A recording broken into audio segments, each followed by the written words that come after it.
out said and can come out. No the second nature for no the 20 minutes say come to tia free so bronya akoko enye bronya akoko ye aha brana kese sam na wodi ne na wie nie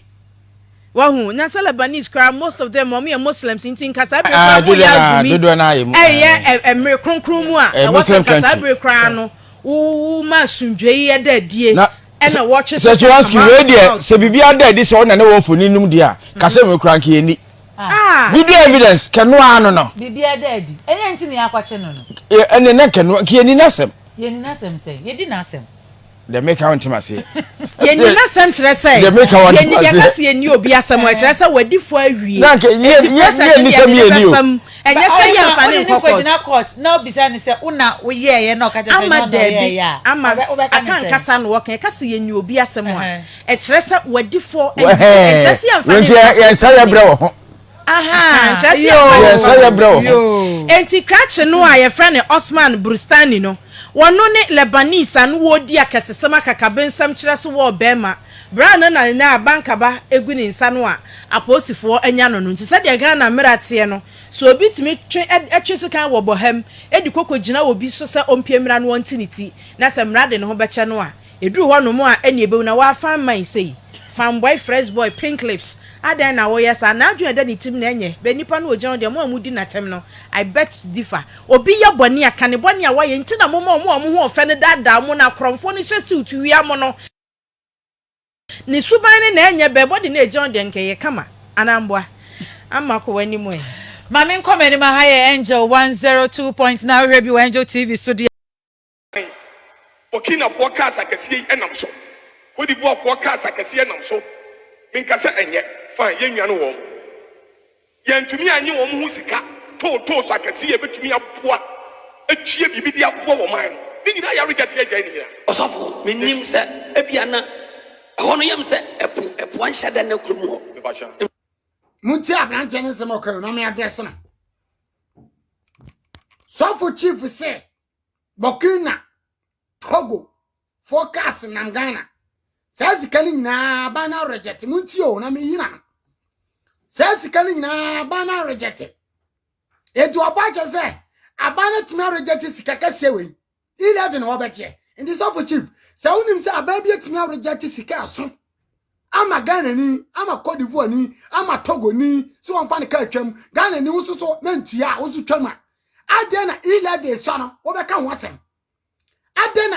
11 na so no Ghana fo eno na mo so letia se munim se ye twato mu na se to no na so a ade na aba ne gem keto less ade na no de mo ka ho asem ade na no de mo be so letia yesi yan twim obi o mo kan che prophet one se prophet one asori masika na wo tie ye no enyafo ni mana ensori collection ni tight no me pamcho enyafo ntwabi enkokrafo ntwabi emrewafo ntwabi etini video no ya ma kufu ado no misumi busa na se sika na waji free nsori ma ho no wono so de yede edie na ensori ma nya free ho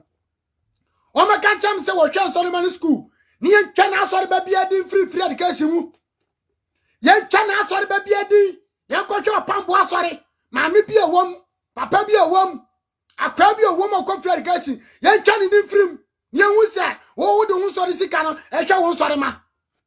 wo wo de kwala sika no hwe wo sori ma ye ntra ma mo fi adwini ni agro ye mu bire ya smart yo o ka se be yi wanu o ni enim se Ghana fo bi atukwan wo mu ne nka kosua nyansa e de aba Ghana enso akontufo ni be bira chimi a ye mu bi no ye de anyimi yo ya be sua bibi ye ka kira mo ye mo ma ni koso na kufa do ye na wo chaba o mi akofa joma ama nti wa twere adwuma wo twa mpp akofa ndisi eti wo ta twere Ghana ho ye ka no kra chema mu tie na asofo 40 Ghana wo mu nyina ya politics because amunim se party we ba na muku Ghana kra asofo fo ni bebre ndc ba na muku ya rough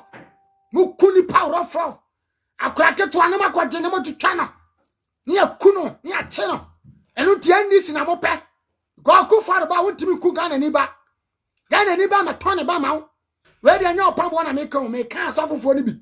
we nya opambo me sremo mo ane kra ho opambo wonte sa opambo de nya metini mu efiri sa we start ball we so le bu bro oba na tumi se yakopon hu me na wose agume ko satan na me gini di ye so la bu bro mi nyame utimi sa wose bia gu etu opambo me pa ucha wada roma me nya video da me kan asem da be we ku ade me ma chance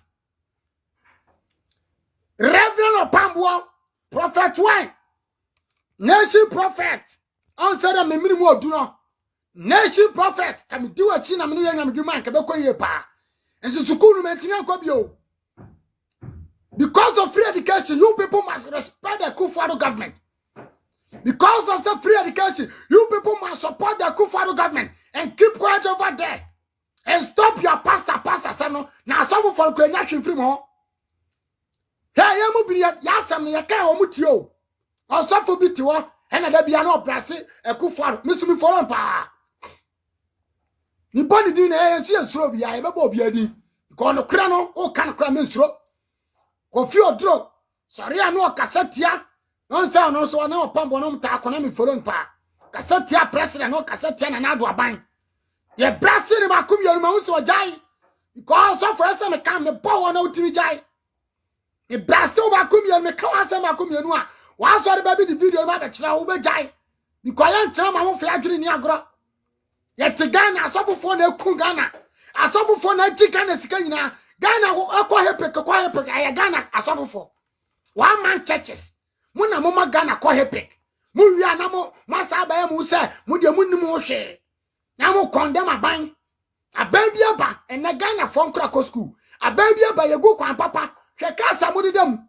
Range Rover ne de say BMW so akese ka ba so na moto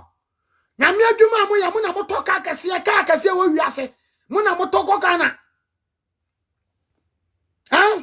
mo de na kwan fon so mo de kare na mo kwan fon so ena Kufuor aba wo yi kwan na mamo na mo fanfa so a na oji 11 wo sofo be kasa te 11 wo sofo wo be che da banye wo sofo aban na twiri Ghana ho abayi wo fichi kwan na wo hobi aban na twiri Ghana ho be free education na wo bi amu asori ba ko school na wo bi aban na twiri Ghana ho be national ID card amu onya bi ase wata so udi tu kwan ya gaga no na wo hobi aban na your passport 10 years amu akoya ode na wo hobi na be change on fa 11 ye ya twimo obia na me wo kra se me ko pa prophet one picture because me dem touch any video me bo prophet one na me kreke ye na John Dramani mama ne prophet one ye pie na me say ayeka akwan ba bi ofiri ba ne ano dem na masa ko next video next picture oh na esieru ka chana jina wai wo for swap of Nigeria professor ma mi chana jina wai wo mu crook mu kan say crook na mo bo Ghana fom no wo mu nyina sala na odi vivi sa squad na mo ya Ghana problem no wo ma sala na o prophet one di vivi na o prophet one sa papa say hu nya mi vision en ka say hu di odi Ghana bro